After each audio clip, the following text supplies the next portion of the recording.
متعب لجونيور اجاييه تقل واستنى شويه. محمد هاني ضم لجوه، عرضيه خطيره، لمسه، جول جول جول. ايه يا ابني ده؟ ايه يا ابني ده؟ مش ممكن يا متعب. هو ده الكتالوج بتاع الاجوان. حكيت عنك كتير ما خذلتنيش يا متعب.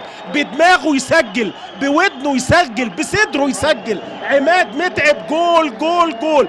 بص فرحة اللعيبة، بص عماد متعب بعد اقل من دقيقة. ايه الراجل ده؟ خطير شرير يا متعب. 1-0 للاهلاوية مع الدقيقة 75.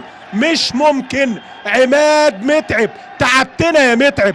جول جول جول. بص البدري بيحكي له الحكايه، قال له انت هتروح في الحته دي، الراجل اجاييه هيلعب لك العرضيه وانت يا متعب تخلص لنا الحدوته من اولها. انما بص اجاييه، وبص الترقيصه، وبص العرضيه البلسم، ومتعب ايه بجنب دماغه شايف الجون كأن مرايات بتاعت عربيه. بص شوف متعب بيعمل ايه. بص يا سلام على السحبه. ايه السحبه دي؟